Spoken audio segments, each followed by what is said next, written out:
What do you got for me? What's wrong with you people? I got nothing for you. What's wrong?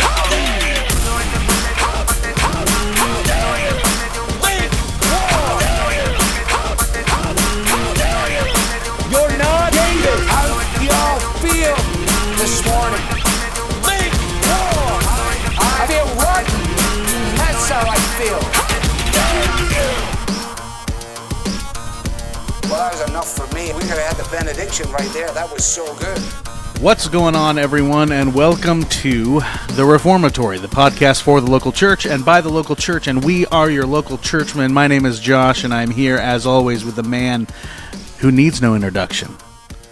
He is a man unto himself. He has many titles, but the one that we bequeath upon him on this pod is the Captain Jack.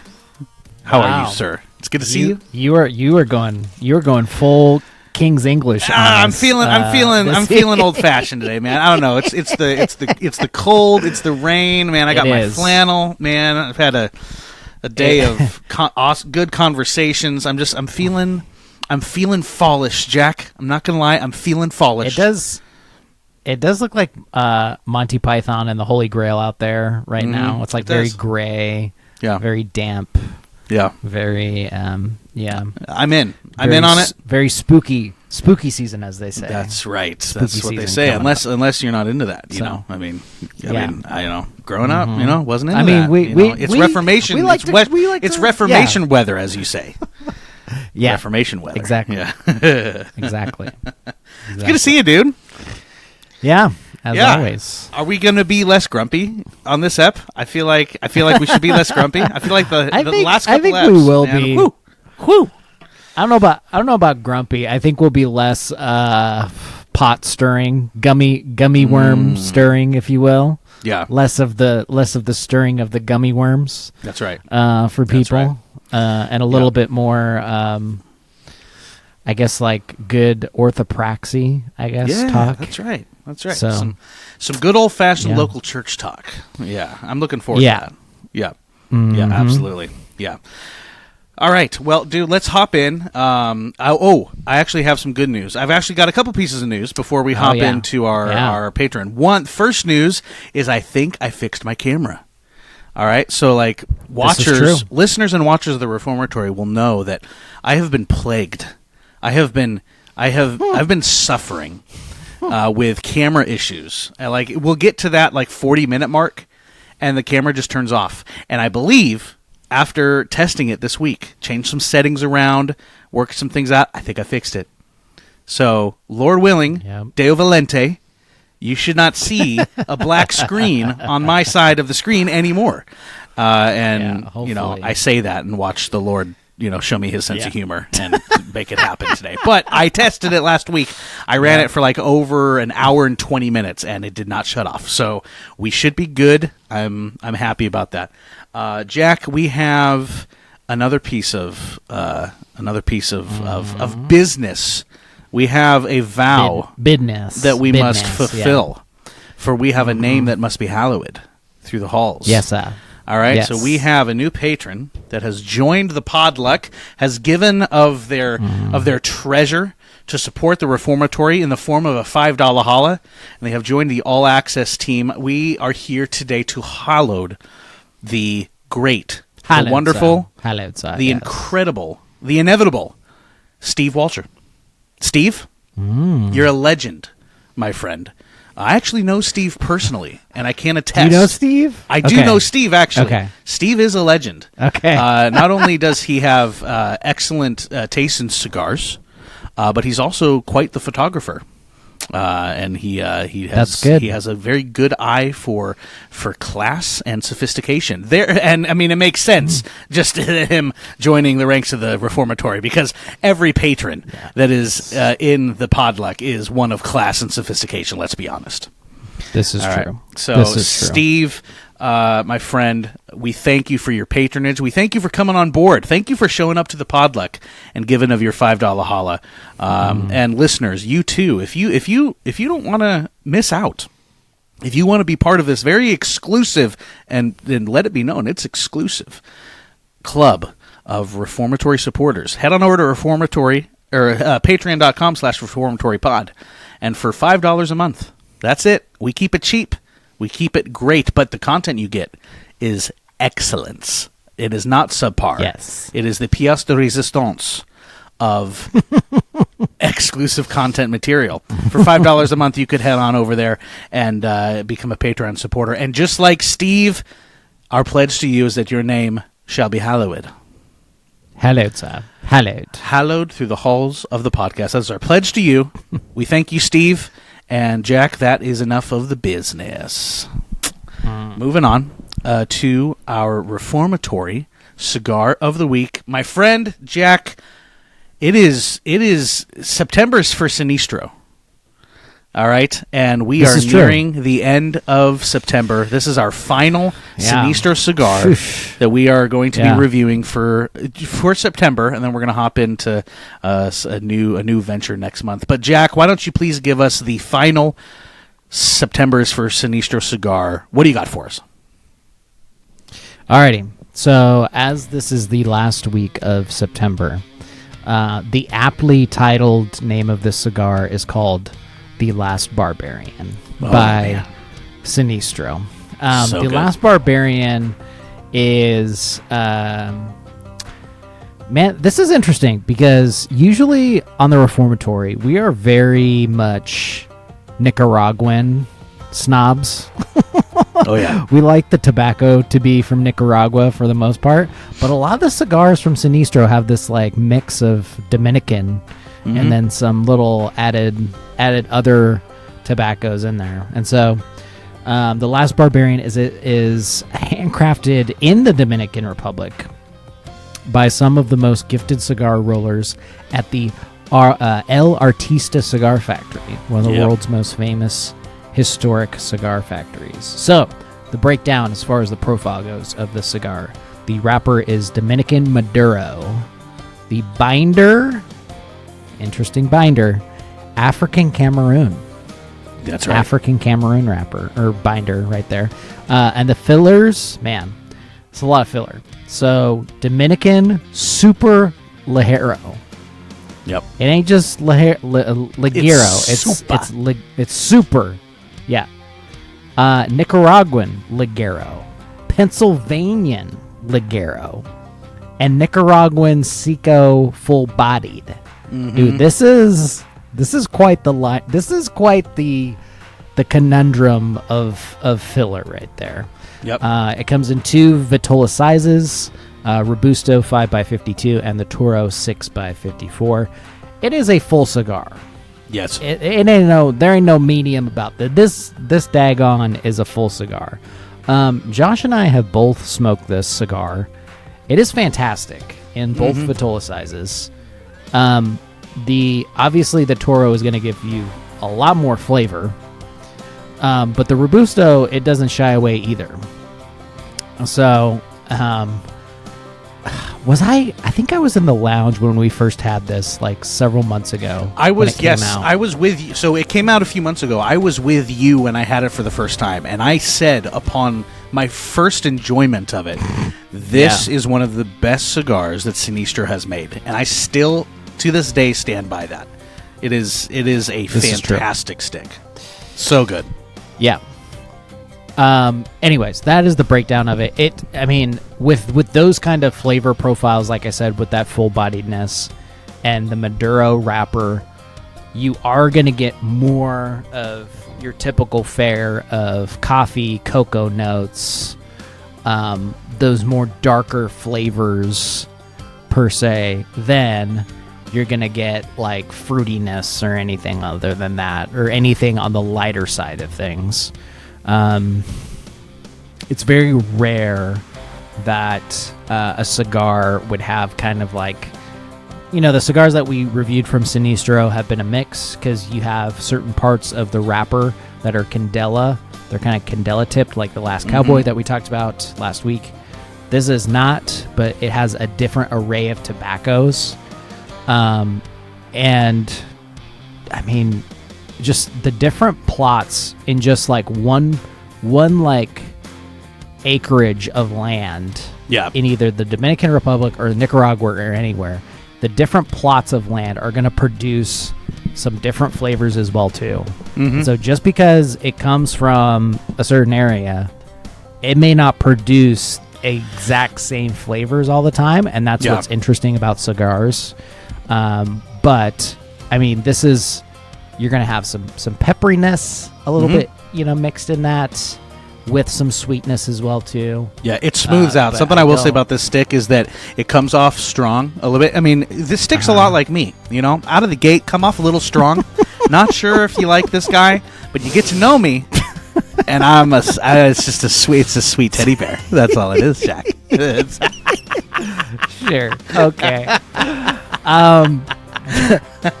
I'm trying to remember the MSRP. I want to say it's the same as we usually have done, where it's 9 to 11. Yep, right in there. Depending on your particular brick and mortar, you're going to be looking at that 9 to 11 price tag. Yep. Which we've been talking about. Anyways, that, Josh, is the last Barbarian for this last week of September, sir. I love it. Well, and Jack, we'll be announcing another. We'll be on this trend. So we've been on a trend. Yeah. I'm not announcing it now. No. But we've been on this trend of certain months or for certain cigar makers or brands or anything like that. So we're going to continue that in the Reformation Month. Yes, we will. Oh, I'm so excited. Dude, Reformation Month's coming up. Oh, my goodness. Here we go. I just thought it's like Christmas for Josh. Dude, like you just reminded me, man. Oh, yes, baby. It's happening. Here we go. Oh, I'm so excited. Yep. Yes. All right. Well, Jack, as always, my friend, excellent job. Well done. Bringing your A game to the cigar game, as always. So that is the last Barbarian by Sinistro. That is the Reformatory Cigar of the Week. And my friends, you know what to do. Go and smoke to the glory of God. All right, Jack, here we go, man. Let's get into you know what we're going to talk about today, Jack? You know what we're going to talk about today? We're going to talk about we're going to talk about Parachurch Ministries. That's what we're going to talk about. We are. All right? Yes. We got some things we got some thoughts, we got some things to say. All right. So first off, Jack, this is not going to be a scorched earth episode. No, like no, the last couple episodes here, people. So just fair warning here. No. We're not gonna go all A29 on Parachurch Ministries, but we do have some thoughts. We do have some for me, I have some concerns and some thoughts that I would like to pose for the consideration of our very intelligent and well-rounded listeners. So, Jack, let me ask you first, before we hop into the topic, do you have any personal experience with Parachurch Ministries? Because growing up, I did. I know you didn't grow up as a believer, but I'm wondering, do you have any? Do you got experience with any Parachurch Ministries at all?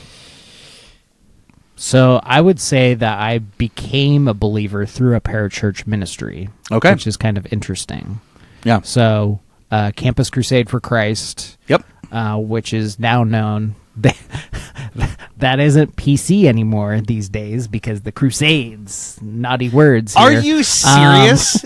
Is that a real thing? I think it was why they changed their name to a certain extent. In any case. They changed it. They simplified it to Crew, CRU, and that's Crew. About it. Like Motley Crue. Yeah, that's everything's so much an better. acronym. Yeah, everything's an acronym. So I came to know the Lord through that ministry because it was a staff member who had shared the gospel with me at my college, because Campus Crusade for Christ is mostly a college. They get a lot of. I would say a lot of their staff members are at colleges, but then on top of it as well too, they do a lot of outreach work internationally through that. Yeah, because I believe the founder of Campus Crusade for Christ, he was very focused on the fact that you had a lot of people, the nations, coming through universities. So how can we spread the gospel through that? Sure. Okay. But yes, I am very familiar with that, even though I am not a I wasn't brought up culturally as a believer in that sense. But yes. Yeah. Okay. Yeah. I've got some similar experience. I wasn't so much Campus Crusade for Christ, but I did some stuff with Young Life. I have experience with Young Life, and then I've got a lot of friends that did the I can't think of it's like the adventure backpacking thing. I know somebody's screaming at me right now, but I can't remember what it's called. Something maybe Adventures or something like that. I'm not sure, but anyway. So yeah, a lot of actually some good experience with Parachurch Ministries, and I'll say this at the onset.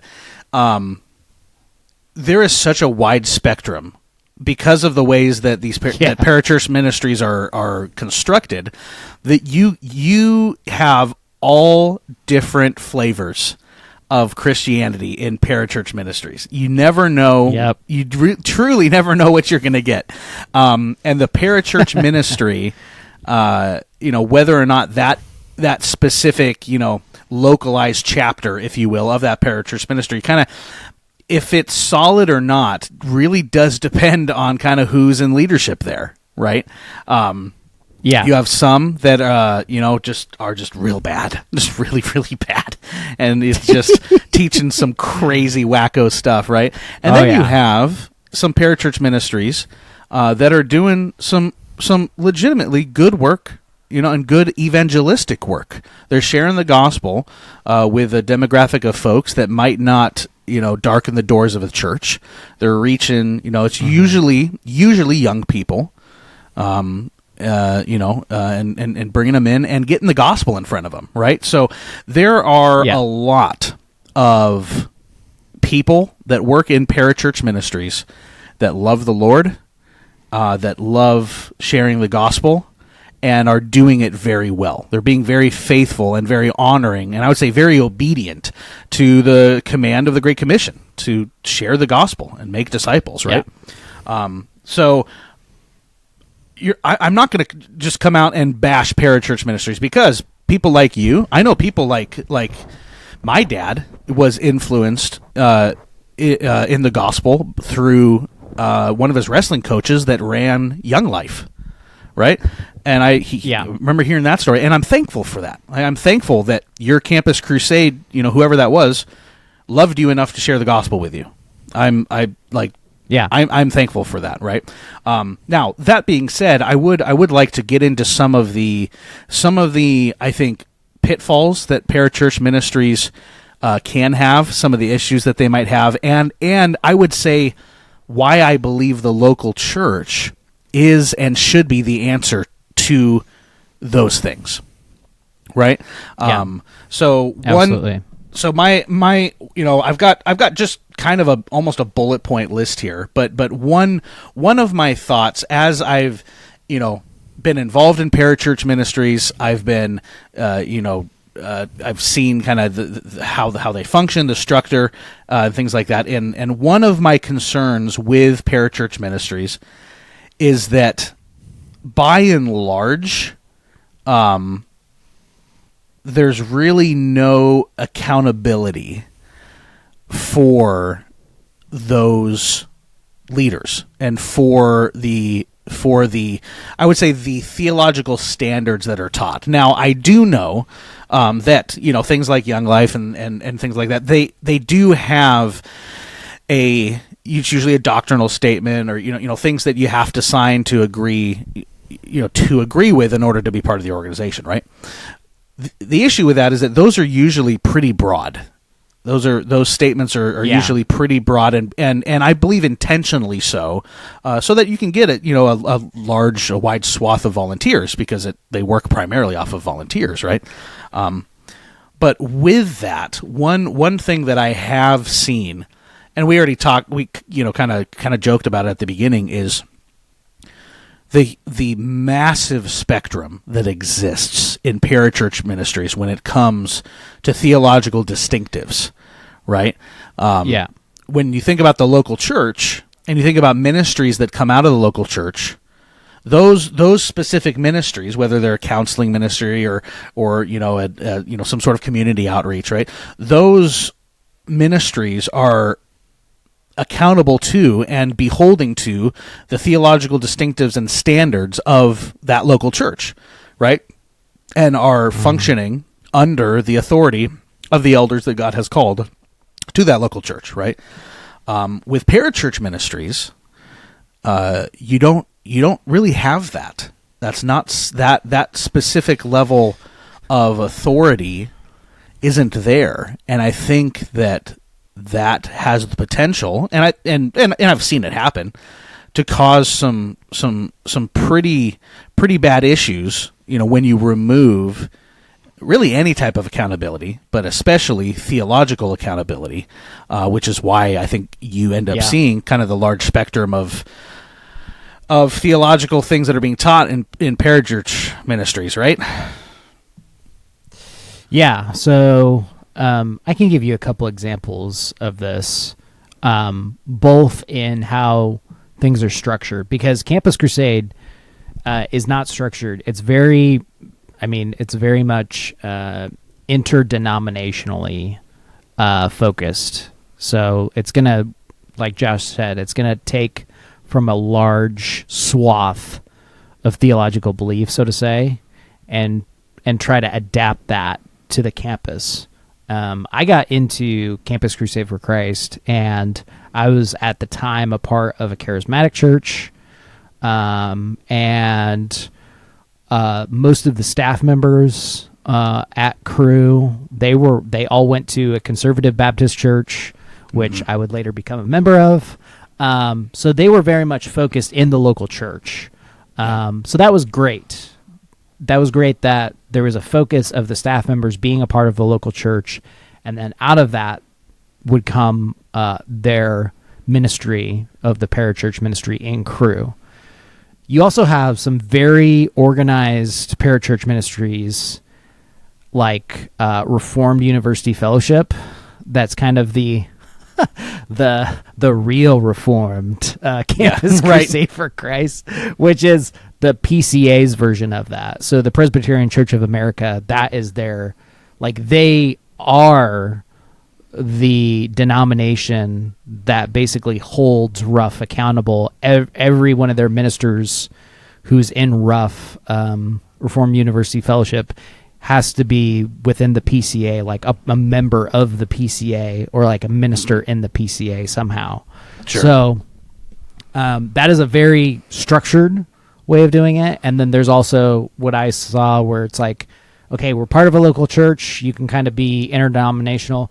But then also there's just, and I kind of saw this as well too at my time at Cru as well too, where you could just use that parachurch as technically your time for, it almost, you start to think that parachurch ministry becomes the technical church. Right. To where that's where I kind of needed some tutelage in that, because, for me as a senior in college, I was in a dorm. I was ministering to other guys on my dorm floor. It was basically me and these other guys, and I was ministering to them. We would hang out. So that you start to get this mentality of, okay, this is kind of like the church, right? Right. Yeah. No, it's not, because you're not a pastor. You're not preaching. You may be somewhat doing a Bible study. There's nothing wrong with Bible studies, but you're not authoritatively giving the word and shepherding people to the extent that pastors do, and then also giving of and serving the sacraments or the ordinances, which is baptism and the Lord's Supper. Those are things that are exclusive to the local church. Even though Christians do that, maybe to a certain extent it depends. Some Christians do those things outside of the local church, and I don't think that is necessarily okay. And I think Josh would pretty much agree, because we both look at the 1689, the London Baptist Confession, and say the ordinances are given to us by our pastors. They're overseen by pastors. They're just not. That's great that certain other Christians baptize other Christians in a Lord's Day service within the purview of a local church, but just freewheeling it and doing it by yourself, that just doesn't make you necessarily an authority on it. So, and that's a concern that I've had is, and again, I want to be very careful not to broad brush, because I think there are parachurch ministries that I think do this and have the intention to do this, and I think do it well.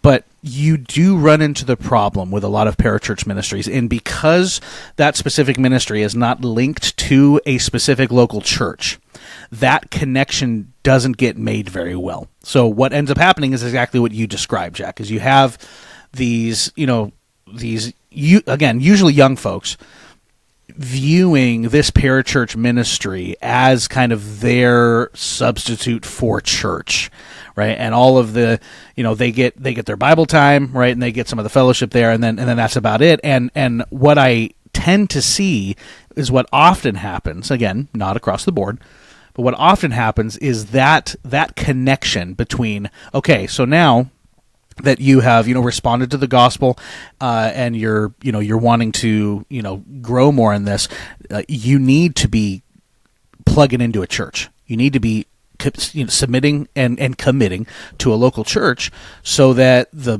body of Christ can do what the body of Christ does, right? And what ends up happening is you have a lot of individuals that are coming to these parachurch ministries that just kind of end up viewing them as the only thing that they really need, right? And we really have to stress the importance of the local church when it comes to ministry, right? Because what can end up happening is you have basically you're bringing up a bunch of people that kind of just view those external ministries as really all they need, right? And the local church doesn't become a priority, and doesn't become something that they realize, oh, this is an essential part of being a Christian, right? So you really, and that's one of the concerns is that I often see that, and it honestly makes me sad, because they're doing a great job at evangelizing, getting the gospel out. But then I find it to be somewhat light on then, okay, so now it's time to commit. Now it's time to join a local church, right? Yeah. And again, I think that really does, like, all of these issues that I think we're going to talk about stem from it not, the ministry itself not being tethered to a local church, right? Because the local church is God's plan A. Right, like it wasn't an afterthought. Yeah, right, and I truly believe that the local church and the ministries that come out of the local church is the primary and I'll say best way to reach the lost. I believe that was God's design. I believe that was His intention, because then it's a very seamless transition to we preach the gospel, they hear the gospel, they respond to the gospel, and we enfold them into our family. And with parachurch ministries, I think they get the first couple down really well. They preach the gospel, share the gospel, right? But then that link to then bringing them into the community of believers can often be an afterthought, or in some cases, it doesn't happen at all. And I think that's really, really unfortunate. And the answer to that, I think, would be the local church being the ones to head those ministries up.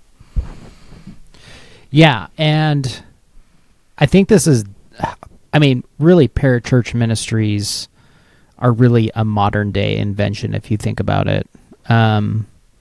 If you look back at like the ancient church, and when we look back at Scripture, we do not see parachurch ministries happening in the book of Acts because everybody was a part of a local church back then.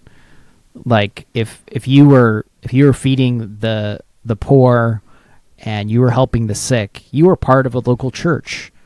I think what has happened in the modern day, and this is just a perspective, is that we have become so sometimes fixated with organizations, with ways in which we need to organize people, especially in the United States of America, where volunteerism, to a certain effect, it really boomed and bolstered. I think during the times where we had World War II and then post-war era, I think you saw a lot of volunteerism happen, and then a lot of like, we can do this in a way in which the church is too small. This idea of like, we can't, the church is too small for this, movement. Yeah. We talked about this as well too on the past episodes, institutions versus movements. I don't think there's necessarily wrong with a movement, but that movement should be tethered to the local church, and the local church should be supporting. It's a symbiotic relationship. It should not be a way in which parachurch is over here and the local church is over here, and the only way that they talk to each other is maybe that they have people that are part church in of the that park once a year that are actually so yeah, I mean, I think some parachurch ministries, I think we're starting to see, at least I see this in evangelical Protestantism a little bit more. They're starting to come back around to saying, how can we get tethered back to the local church in a way that's healthy for us, in a way that, okay, all of us belong to this parachurch ministry, but we are also all members of a local church. Yeah. You may not be just out of one local church, but you're a part of many different local churches in a region. Yeah. I see this with a couple parachurch ministries in like the South Puget Sound here where I'm at, and especially out of my local church as well too, where I support members of parachurch ministries that are actually either members of my local church or they are becoming members. So, but yeah, I think that whole focus on, I think they went through that in, I think the 60s and the 70s, where it's like, we got to decentralize things and make our little own thing over here. And I don't think that necessarily helped things in understanding what a local church is, where I think we're coming back to this more and more often, and that's why this podcast exists, is to make the local church central. But it's becoming more and more apparent, and there's starting to be inklings even too of like how there's starting to be a rumbling of community churches are now going to start popping up, to where a local church is going to be kind of more rooted around a local community versus a region, and it just being like a regional church or something like that. So that's going to be interesting, what I've been hearing as well too. So sure. Yeah. Because I mean, no, I mean, I think it's when we have that local church focus, like you're talking about, I think it makes everything easier, because, another thing that I see with parachurch ministries is that when they're not linked to a local church, you end up having you end up almost having divided loyalties, and it's almost competition with the local church, right? And you have members that want to serve want to serve there, or can't serve at the local church because they're serving at this parachurch ministry, or you have parachurch ministry in the church trying to do the same kind of ministries, and it ends up being almost a convoluted kind of mess a little bit, when it would just be so much easier if these needs that I think the parachurch, a lot of the parachurch organizations correctly identify as, these are needs in our community that aren't being filled, so we're going to step in and fill them. It would be just so much easier, so much more healthy, I think so much more in line with the way that God designed it, is if those came from the local church, right? And I do think that parachurch ministries exist in some degree, not solely, but in some degree, because of some of the failures of the local church to do what it was commanded to do, right? So you have very well-meaning people, I think, step into that void, see the need, and say, okay, well, I mean, my church isn't doing it, so let's just do it,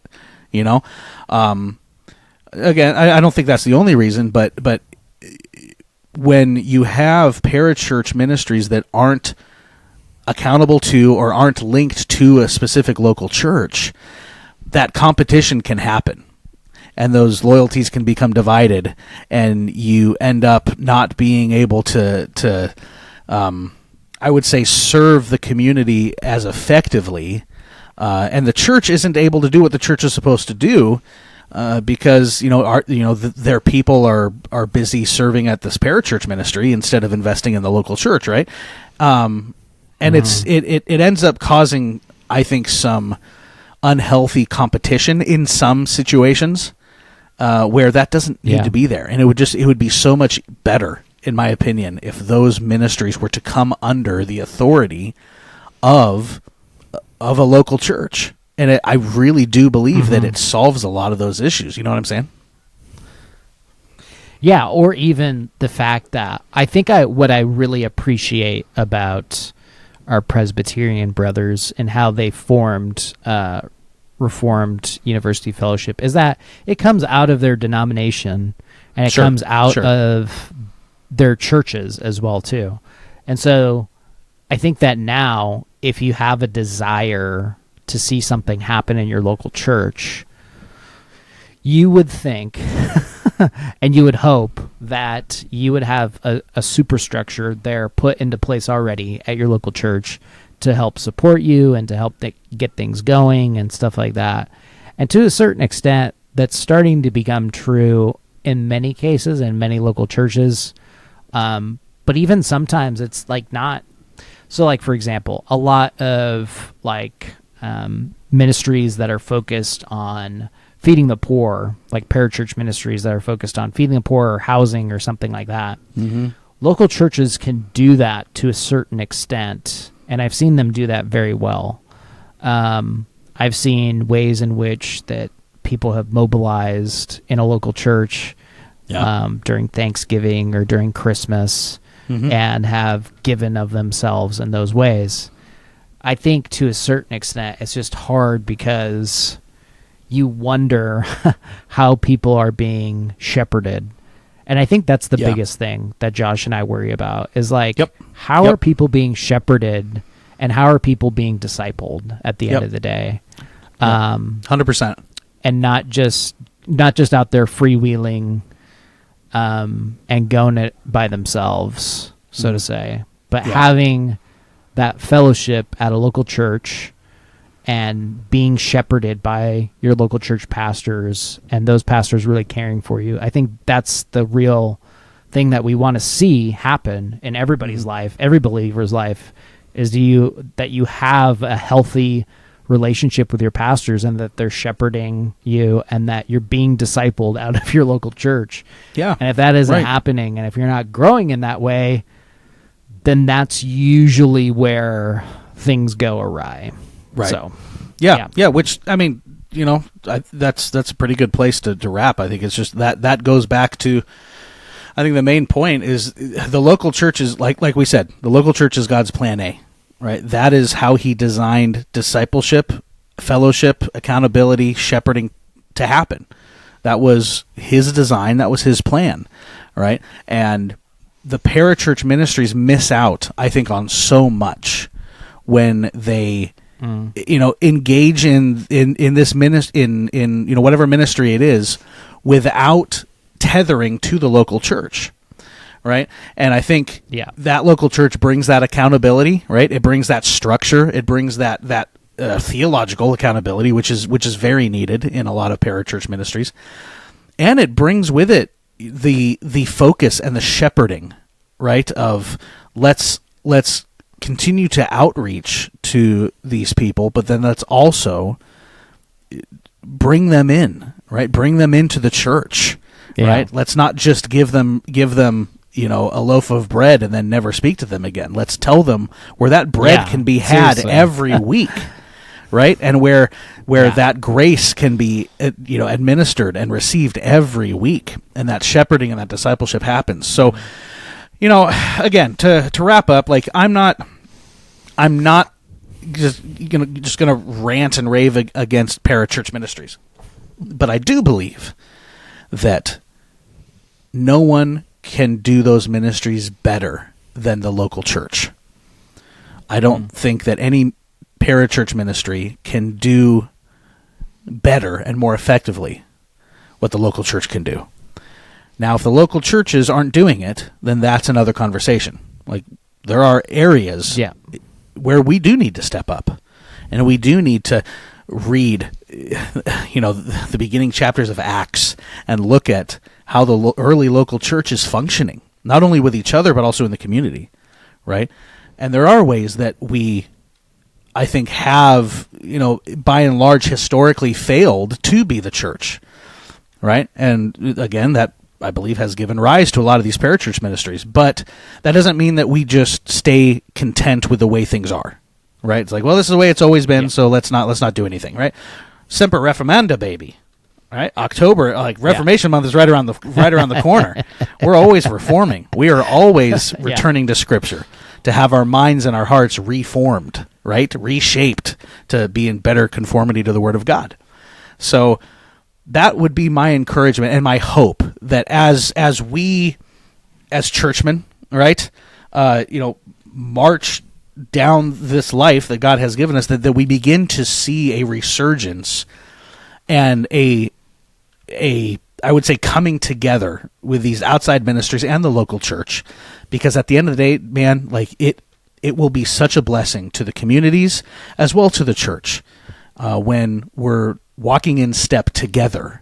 Everything's going to be better. It's going to be more healthy. It's going to be, it's going to, I believe, increase the quality of ministry when it's being done through the local church.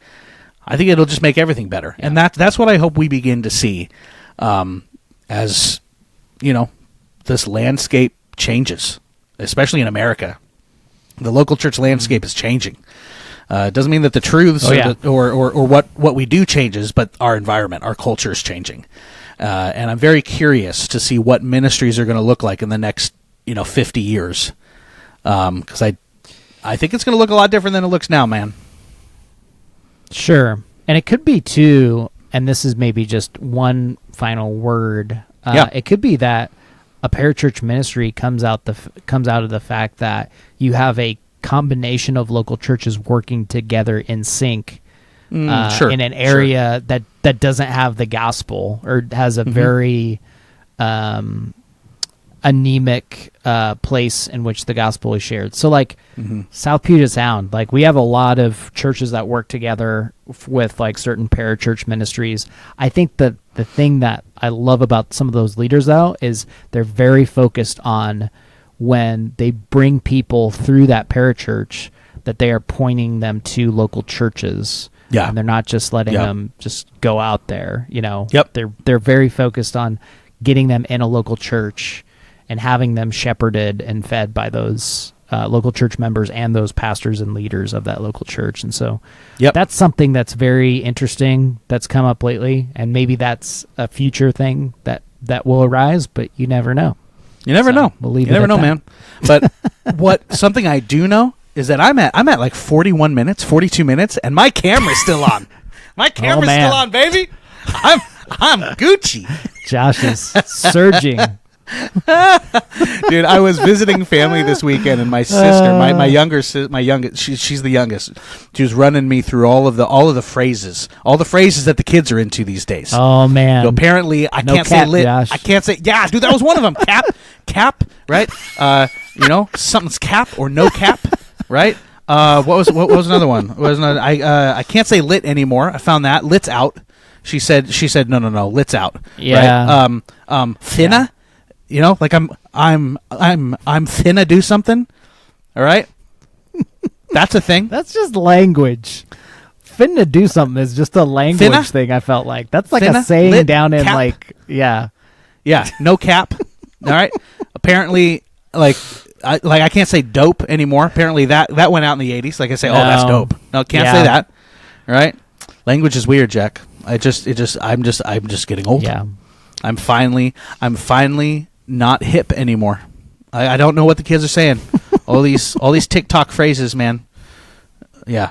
I know cap means that's wrong though. It means it's false. I found that out. So if you say no cap, it means I'm not lying. So Jack, this podcast is no cap. That was the worst sentence. That was the worst sentence I've ever uttered on this podcast. I felt after those words, dude, those words didn't even leave my mouth. Oh my gosh! And I was I already regretted every decision that I made leading up to that moment. That was the worst thing I've ever done on this podcast. Oh No cap. That was the worst thing ever. Wow. That's so bad. I feel like if you say you're confusing words now. If you say no cap, then you have no me. That's you're true. Confusing the audience. You're my cap. That's saying. right. Yeah. No. We can't do that. We can't do. I can't use cap. I need my cap. I need Cap Jack. I need Captain Jack. Yeah. That's what I need. Well, Jack, why don't you do what you do so well and get us out of here, my friend?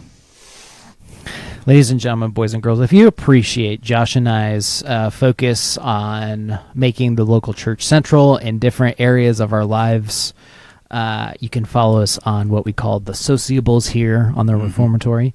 That is the social media outlets. That could be the Facebook, the Metaverse, the Instagram, goes well with chocolate and marshmallow, or the sociable formerly known as Twitter, X. Gonna give it to you. Dude, I can't get over that. X gonna give it to you. Gonna give it to you. You can find us all at those sociable pages at the tag at Reformatory Pod. And Josh, you can tell the lovely people how they might support us in our endeavor to make the local church central to the believer's life. Absolutely. There are a few ways that you can do that. First and foremost, I know we say this, and I feel like it just goes over people's heads. And I understand. If I, heard this, I would probably ignore it as well. But we do ask you, and we ask you sincerely, to leave a rating and review on this podcast. If you're listening on Apple and you have, an Apple device, listen on your computer or iPhone, we really do. We would ask you to consider scrolling down. And guys, Reformation Month is coming up, so you know what that means. Oh, yeah. Give us some 5 stars for 5 solas. Help us out. Oh, yeah.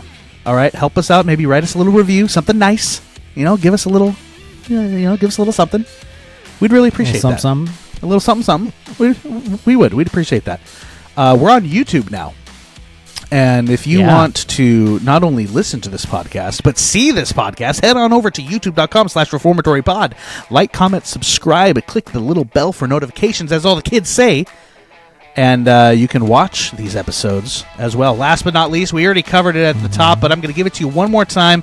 Ladies and gentlemen, we have exclusive content. That's right. We, just like every other podcast and every other podcast brother, we got a Patreon. That's right. And what makes us distinct in our Patreon is that it's good. It's delicious. It's fantastic. You get amazing exclusive content on our Patreon. Bonus episodes every week, right? We might be doing a little Ahsoka finale watch party for patrons only. Oh, did I say that? Oh, maybe. All right. So we would love you to head on over to Patreon and sign up for our all access. It's only $5 a month. It's a $5 holla. All right. And then you too can become a Patreon supporter and have your name hallowed. Hallowed, sir. Hallowed. Hallowed through the halls of the podcast. We would greatly appreciate it. And that's no cap. It's no cap. We thank you all for listening, and we will catch you on the next step of the Reformatory.